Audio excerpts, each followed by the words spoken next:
mencetak generasi yang penuh cinta, dengan tekad dan cita yang mulia, mendampingi setiap langkah anak bangsa.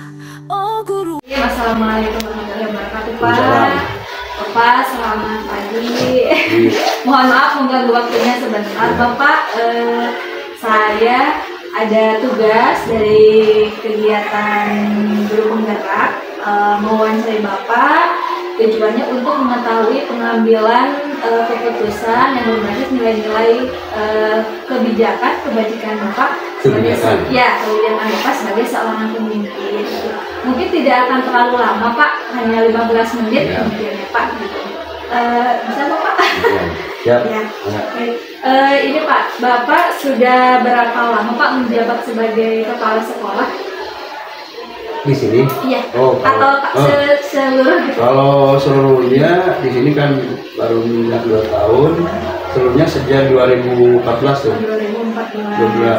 2014, sekarang 2014. 10 tahun, ya Pak. 10 tahun berarti Bapak sudah banyak pengalaman gitu ya Pak, pengalaman terutama dalam hal pengambilan keputusan. Langsung saja ya Pak ke pertanyaan pertama. Nah, selama ini Bapak sebagai kepala sekolah bagaimana mengidentifikasi kasus-kasus yang merupakan dilema etika gitu Pak, ataupun rujukan moral? Rujukan moral. Ini kaitannya dengan siswa atau dengan keputusan secara umum? Secara umum. Rujukan moral. Ya. Dilema etika ya. Nah gini. Kepala sekolah sebagai atau pimpinan ya yang menghadapi seperti itu memang intinya gini, relatif ya dalam pengambilan suatu kebijakan atau keputusan, tapi akan melihat dulu dari kasus-kasusnya, kepentingannya, dan juga secara ini tentu saja harus bersikap netral ya, objeknya dan bagaimana termasuknya tidak bisa serta merta diputuskan atau ya. Salah satu contoh itu berbagai karakter dari apakah dari guru ya, dari pegawai yang ada di SMP ini, atau yang di bawah, termasuk juga dari siswa. Nah, itu berbagai kepentingan. Satu mungkin yaitu karena loyalitas. Yang kedua mungkin itu karena memang tuntutan pekerjaannya. Yang ketiga dia itu karena ya dengan karakter itu ingin selalu dipandang baik oleh pimpinan. Ada lagi yang selalu menyampaikan ingin dipandang baik oleh pimpinan karena memang dia itu karena ingin bekerja baik. Tapi ada lagi ingin dipandang oleh pimpinan karena dia itu ini termasuk yang paling best atau bagus di antara rekan-rekan. Nah, dan yang lain adalah dia menyampaikannya karena ya permasalahan pribadi, ya masalah pribadi. Makanya kelas sekolah harus jeli atau pimpinan harus jeli dengan apa yang diinformasikan atau apa yang disampaikan. Nah, mungkin kepala sekolah juga sudah mengetahui dari segi karakter, sifatnya. Makanya tadi pengambilan keputusan itu didasari dari berbagai hal atau dari sudut pandangnya ini bagaimana ya.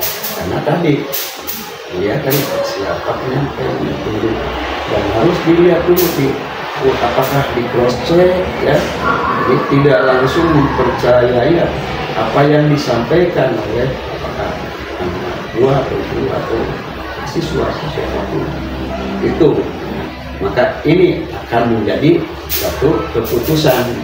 Itu aja. Ya baik Pak, berarti untuk mengetahui apakah kasus tersebut termasuk dilema etika ataupun etika moral, Bapak, saya sudah mencatat beberapa poin. Yang pertama kita harus mengidentifikasi dulu, Pak. Kemudian kita juga harus meng-cross check informasi yang disampaikan dan siapa yang menyampaikan. Iya. Nah, yang selanjutnya Pak, nah selama ini bagaimana Bapak menjalankan keputusan pengambilan di sekolah Bapak, terutama untuk kasus-kasus di mana ada dua kepentingan yang sama-sama benar gitu Pak, atau sama-sama mengandung nilai kebajikan? Itu kita selalu berkomunikasi, selalu meminta masukan juga dari rekan-rekan sejauh ini. Tapi yang kita percaya ya, nah masukan-masukan itu yang akan menjadi pertimbangan sebagai keputusan, walaupun dua-duanya itu baik. Tetapi juga kita juga mempertimbangkannya, ya kalau katakan dalam kepentingan itu, dalam kebutuhan itu prioritas. Betul dua-duanya baik. Apakah ini mementingkan kepentingan umum atau pribadi? Walaupun dua-duanya baik, itu dari sisi mana baiknya? Gitu. Berarti dilihat dari prioritasnya dulu. Iya. Ya, Pak, sebelum mengambil sebuah keputusan. Iya. Oke Bapak, pertanyaan yang berikutnya. Nah, biasanya langkah-langkah atau prosedur seperti apa yang biasanya Bapak lakukan selama ini untuk mengambil sebuah keputusan gitu Pak? Ya. Seperti tadi Bapak sampaikan, langkah-langkahnya ya, pertama mengidentifikasi. Kemudian setelah identifikasi kita menyerap informasi. Dan yang ketiga kita juga meminta ya masukan pertanyaan dari rekan sejawatnya. Tapi yang itu tadi yang kita percayai itu. Berarti kurang lebih ada 3 langkah yang menjadi patokan Bapak gitu ya Pak dalam mengambil keputusan. Yang pertama Bapak mengidentifikasi dulu, kemudian menyerap informasinya, mencari fakta yang benar yang bikinnya Pak. Kemudian yang ketiga Bapak tidak lupa juga meminta masukan dari rekan. Iya. Itu menjadi apa ya, pengalaman baru bagi saya gitu Pak. Kemudian Pak, hal-hal apa saja yang selama ini Bapak anggap efektif gitu Pak dalam pengambilan keputusan pada kasus-kasus dilema etika gitu, yang dimana kasusnya tuh sama-sama benar gitu? Ya, karena pimpinan harus mengambil sikap, ya tentu saja berdasarkan tadi kepentingan yang menurut kepala sekolah asalnya ini yang lebih diprioritaskan, maka sekolah cepat memastikan memutuskan dengan tidak mengecilkan arti dan lain ya, itu. Berarti yang paling efektif itu menurut Bapak adalah tetap kembali ke prioritas gitu ya? Iya, prioritas kepentingannya apa nih? Baru terus cepat memastikan, cepat memutuskan. Oke Bapak, yang berikutnya Pak, hal-hal apa saja yang selama ini menjadi tantangan gitu bagi Bapak dalam mengambil keputusan, terutama pada kasus-kasus dilema ini Pak? Ya, tantangannya adalah tetap kan sebagai pimpinan harus mengayomi, tetap sebagai pimpinan harus memberikan suatu pemahaman yang dimulai dengan karakter kayak yang berbeda. Jadi kelas-kelas bagaimana cara pendekatan, nah itu pola pendekatan yang lebih utama. Keputusan bisa jadi nomor 2, tapi pendekatan yang pertama ya secara dari person ya, itu pendekatan secara pribadi pendekatan soal pekerjaan, sehingga yang bersangkutan itu tidak perlu kita putuskan, pimpinan putuskan. Nah, yang bersangkutan itu yang akan memutuskan di sana. Itu bisa memberikan suatu pemahaman, bisa memberikan suatu contoh untuk perilaku, bisa memberikan suatu pencerahan, ya, pencerahan. Nah itu sehingga dengan sendirinya itu akan merubah, itu dengan sikap. Iya, iya. Itu. Berarti Pak, dari jawaban Bapak, saya sudah melihat bahwa Bapak sudah menerapkan prinsip coaching gitu ya Pak, di mana Ya, orang itu sendiri gitu yang mencari jalan keluar Jalan gitu keluarnya, ya. itu Ya. sehingga kita tidak perlu harus gini ya, dia sendiri. Oh iya, artinya di sana dengan apa coaching ya, kalau dalam pola pembelajaran kan kemarin pola seperti apa namanya ini aja emosi apa namanya? PSE. PSE ya, apa namanya PSE itu? Pembelajaran sosial emosional. Pembelajaran sosial emosional. Nah itu akan masuk di sana. Oh iya, saya itu salah. Oh iya, itu saya itu harus begini dengan sendiri. Ya, makanya bagaimana cara pendekatan, cara memberikan wawasannya, dan bagaimana cara menyikapi, nah, itu menyikapi masalah itu. Tidak serta-merta oh ini salah. Tidak, ini gini. Sekalipun maling, dia tidak berarti malingnya salah, tapi apa nih motivasi maling? Ya, niatnya. Kita memandang bahwa maling itu selalu salah, tapi karena keterpaksaan dia kudu maraban, murah, beli naon, sehingga karena blank ya, terpaksa. Nah itu seperti itu. Motivasinya apa? Berarti dicari dulu ya Pak, Iya, motivasinya apa, jadi dia jangan selalu mempanis orang itu negatif.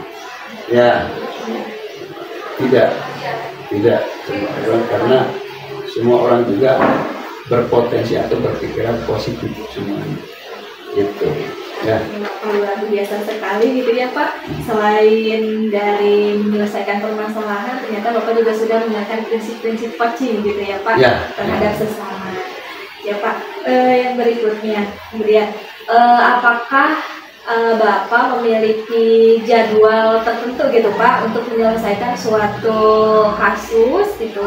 Apa mungkin Bapak langsung menyelesaikan di tempat, atau mungkin Bapak memiliki jadwal khusus gitu Pak? Situasional. Ya. Situasional. Karena pimpinan itu harus cepat tanggap menyelesaikan suatu permasalahan, tidak menunda-nunda permasalahan. Ketika itu harus segera, karena kalau ditunda nanti ada permasalahan.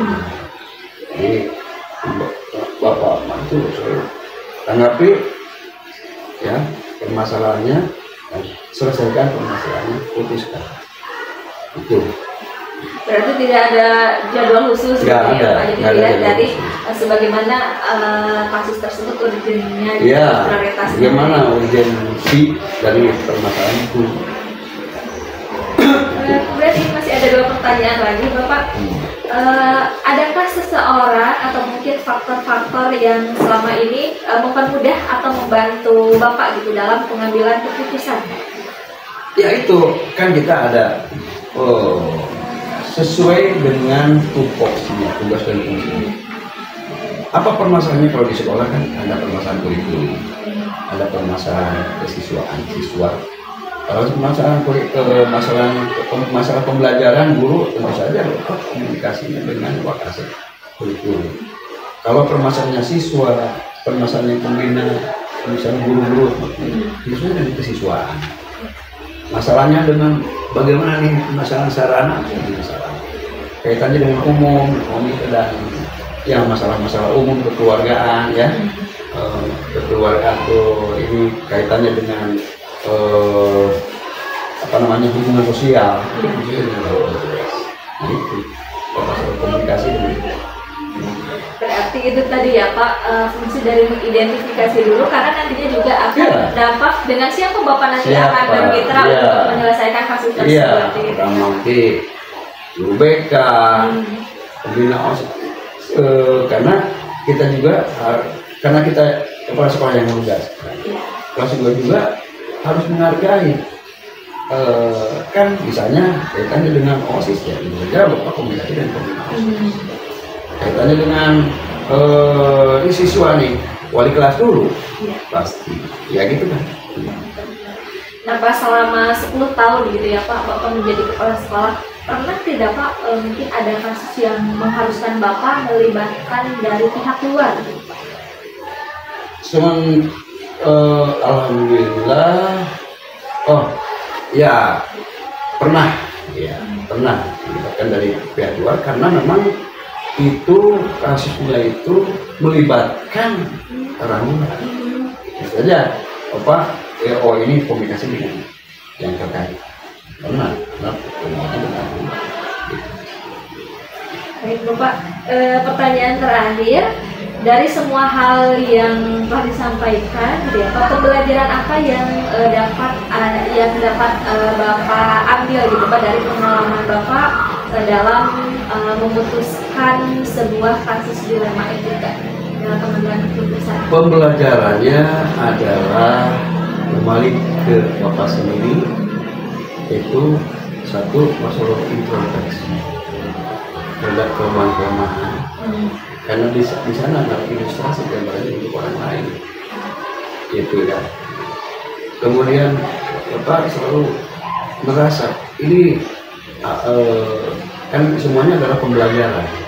Nah, makanya dari semua pengalaman yang terjadi menjadi pembelajaran juga bagi Bapak, ya.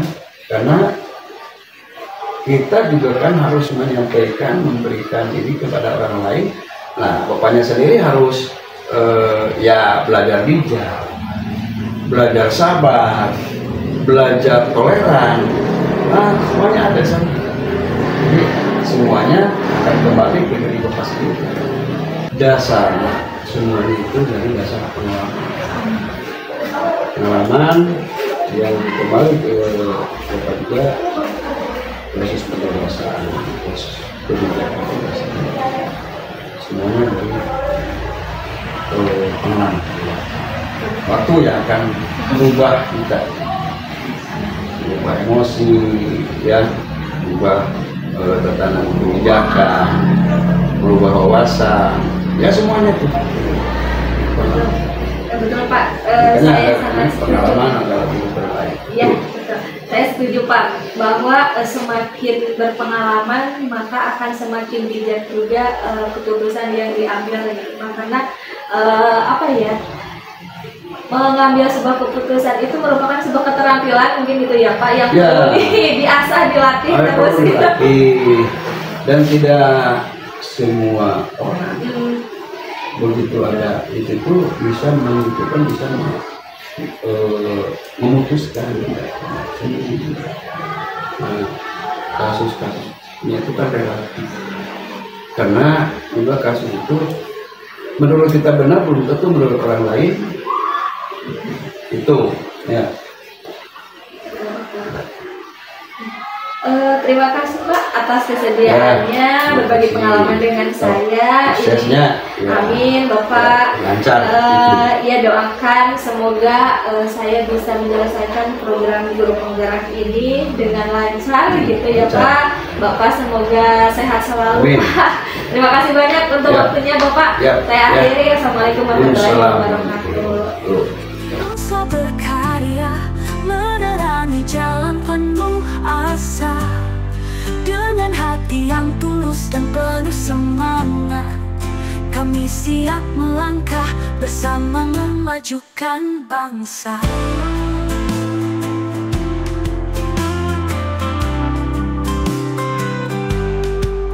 Melalui tantangan kita takkan menyerah, bersama saling mendukung penuh percaya. Setiap pelajaran, setiap usaha menjadi bekal untuk masa depan yang cerah. Oh guru penggerak, teruslah berkarya, menerangi jalan penuh asa. Dengan hati yang tulus dan penuh semangat, kami siap melangkah bersama memajukan bangsa.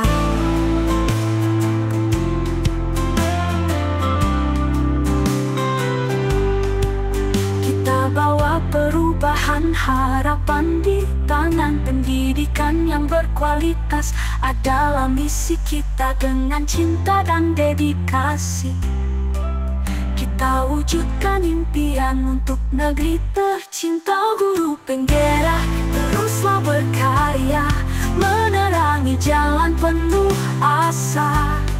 Dengan hati yang tulus dan penuh semangat, kami siap melangkah bersama memajukan bangsa.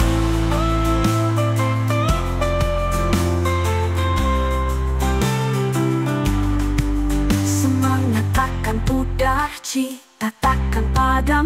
Guru penggerak, pahlawan bangsa, selalu melangkah maju selamanya.